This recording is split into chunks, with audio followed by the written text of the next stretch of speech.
Assalamu alaikum. How's everybody doing today? Hi. There's a video someone sent to me of Myron Gaines. For those of you who don't know, he's a popular influencer online. He hosts a show called Fresh and Fit, and he happens to be Muslim. So someone sent me his comments regarding Islam and the West. So I figured let's watch it together. And inshallah, let's give our take and correct what needs correcting.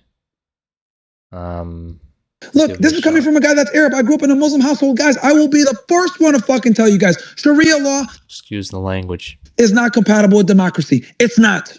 It simply isn't. Okay? Like, does Islam have a lot of things right? Yes, but does it have some other things wrong when it comes to democracy and having a multicultural capitalist nation? It has a lot of things wrong with that. It's not conducive to a capitalistic society that is, prone on giving people liberty. It is what it is. I can say this as a fucking Muslim because I have the ability to divorce my feelings and my personal experiences from fact. Sharia law is not compatible. We can't have a majority Muslim nation, United States. It will never work. Our freedom of speech will be fucking gone. Our Second Amendment will be gone. There'll be violence in the streets. We'll have fucking issue with women all mating with the same top guys. This is why there's so much destabilization in Middle East countries, because the top guys have all the fucking women because polygamy is accepted. Like, it just doesn't work on a societal level when you want to have liberty and you want to. And then the other thing too, let's be honest, a lot of these Arab countries, why do they got to have monarchies? Because niggas don't know how to behave. They got to be dictators to get their fucking people online. Let's be 1,000, right? This is what we think. I'm the one that's got to say it because I guess I'm able to blend in and say the uncomfortable things that everyone's thinking. It doesn't work. This is why these motherfuckers always got to be dictators. Niggas don't listen in the Middle East, man. I can tell you, I'm an Arab myself. So look, it is what it is.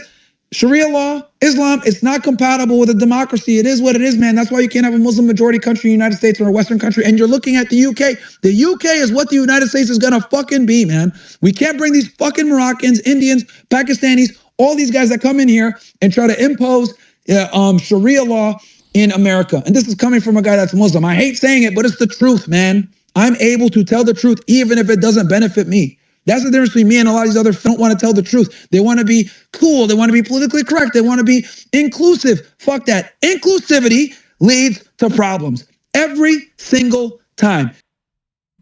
Okay, lots to unpack here.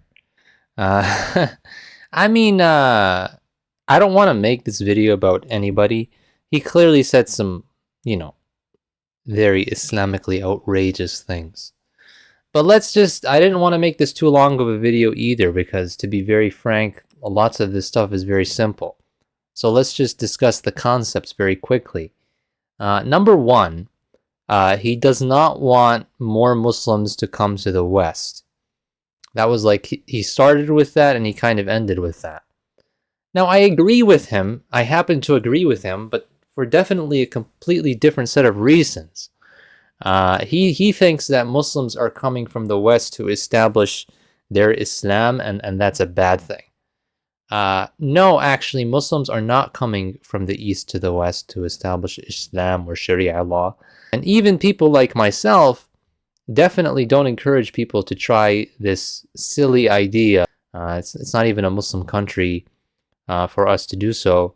And we're here just as kind of, you can say, in exile. We're guests of the West, and we don't want more guests of the West either. And this is where I'm agreeing with the conclusion for a completely different reason. When Muslims come to the West, they lose their deen. When Muslims come to the West, they become assimilated. Actually, they're not like what Myron is saying, like these people who come and try to change the West. No. They come to the West and they get changed. That's the frank reality, and the data supports this, and common sense supports this. When the government and the media and society and culture is all in one direction of secular liberalism, what's going to happen? People have that sense of belonging. People don't want to be exiles. So, sorry, I'm seeing myself in the camera. I have some wacky hair today, but that's okay. We're here about ideas. So yeah, when all of the forces of society are in one direction, Muslims, what's going to happen to them? They're going to fold, and most of them are going to fold. So we don't want that. We don't want Muslims here. Whatever Muslims are here, they don't have to get out now, but we do want to establish in them a certain culture, a certain understanding about what it means to be Muslim, really.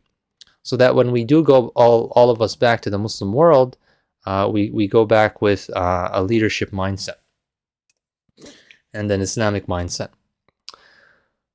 So that's one thing. Definitely, like, his whole characterization of Muslims who come to the West is wrong.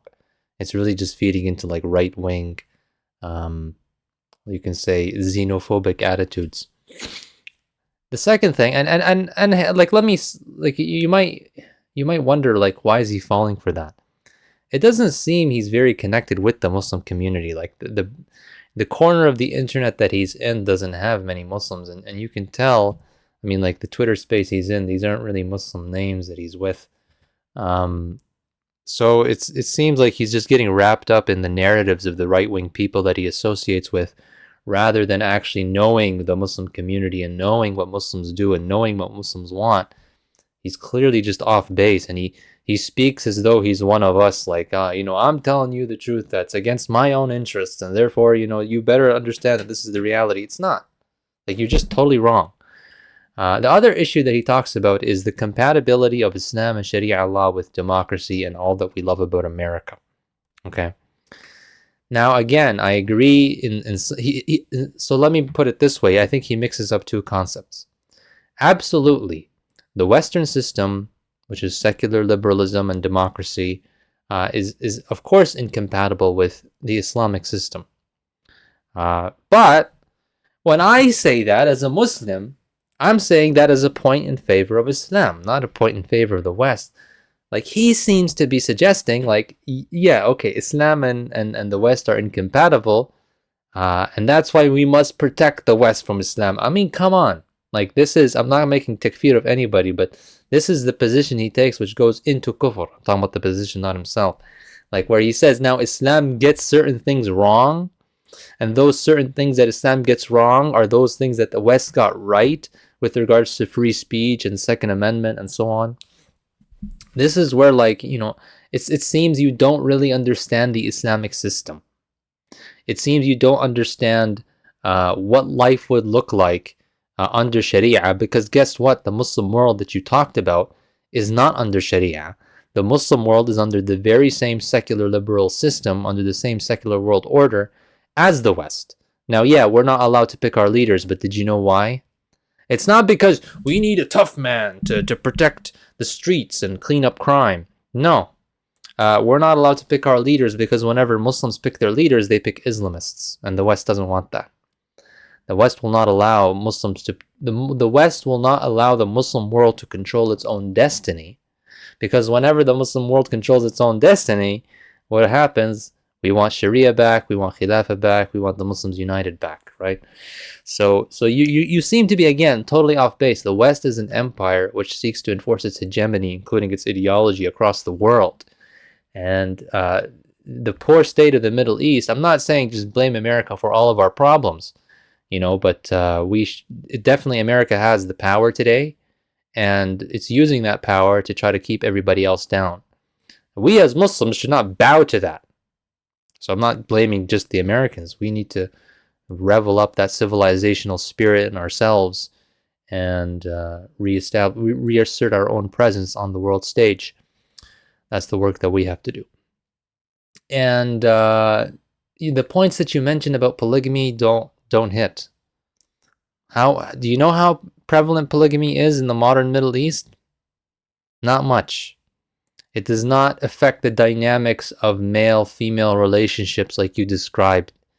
Even if there was polygamy, it wouldn't be affecting it that way. But it's just a total non-starter, because polygamy is not even that common in the Middle East anymore. Crime rate. Have you looked at the stats? Crime is lower in the Middle East than it is in America. At least my country. So, I mean, Myron, like, the best thing I can say for you is that you're confused and that you don't know much about Islam.